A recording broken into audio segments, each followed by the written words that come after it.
পথকুকুরদের স্বাস্থ্য সুরক্ষা নিয়ে যেখানে উত্তাল গোটা দেশ, সেই পরিস্থিতিতে রাজ্যে এক পথকুকুরকে পিটিয়ে খুন করার ঘটনা প্রকাশ্যে এলো।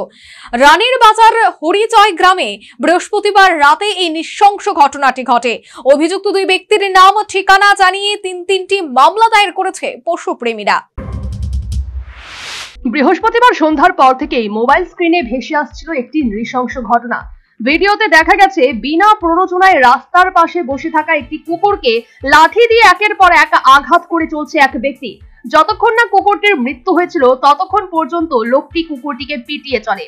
ঘটনাটি সামাজিক মাধ্যমে ছড়িয়ে পড়ায় রাজ্য জুড়ে পশুপ্রেমীদের মধ্যে ব্যাপক প্রতিক্রিয়া দেখা দেয়। শুক্রবার সকালে খোঁজ নিলে জানা যায় ঘটনাটি আগরতলা সংলগ্ন রানীর বাজার থানার হরিজয় গ্রামের। এরপরে সক্রিয় হয়ে ওঠেন রাজ্যের পশুপ্রেমীরা। ঘটনায় অভিযুক্ত হরিজয় গ্রামের দুই বাসিন্দা ভবেশ সরকার এবং অপু ভট্টাচার্যের বিরুদ্ধে তিনটি ধারায় দুই অভিযুক্তদের নাম ঠিকানা জানিয়ে মামলা দায়ের করেন পশুপ্রেমীরা। সামাজিক সংস্থা পসাম K9 সহ রাজ্যের বিশিষ্ট চিকিৎসক রণবীর রায়কে একে একে রানীর বাজার থানা, নিউ ক্যাপিটাল কমপ্লেক্স থানা এবং পশ্চিম আগরতলা থানায় মামলা দায়ের করেন।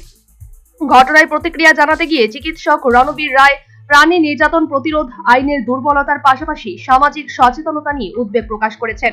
আইনি দুর্বলতা একটা বিরাট বড় ফ্যাক্টর, মানুষের সচেতনতা একটা বিরাট বড় ফ্যাক্টর। সম্প্রতি দিল্লিতে যে ঘটনা হয়েছে সেখানে প্রথম যে আমি যেটা ব্যক্তিগতভাবে ফিল করছি, সেখানে যে প্রথম ভার্ডিক্টটা মাননীয় আদালত যেটা দিয়েছেন তাতে অনেকটা রিপারকেশন হয়েছে এবং এই রিপারকেশনে একটা পার্টিকুলার সেকশন বলেছে যে না, কুকুরগুলিকে তুলে নেওয়া যায় উচিত এবং ওদেরকে শেল্টার হাউসে রাখা উচিত।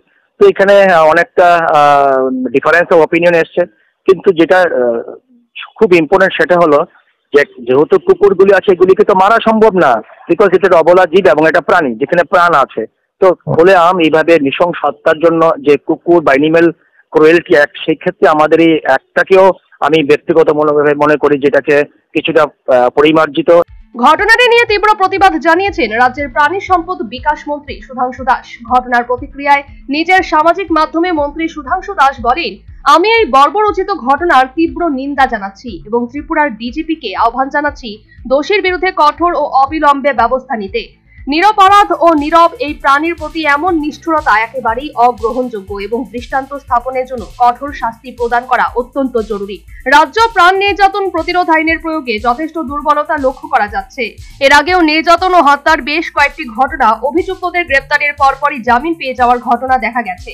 বিভিন্ন মামলায় রাজ্যে প্রাণী নির্যাতন প্রতিরোধ আইন কঠোরভাবে কার্যকর করা প্রয়োজন বলেও মন্তব্য করেছে ত্রিপুরা হাইকোর্ট, কিন্তু পরিস্থিতির বিশেষ কোনো পরিবর্তন নেই। Bureau report, news vanguard.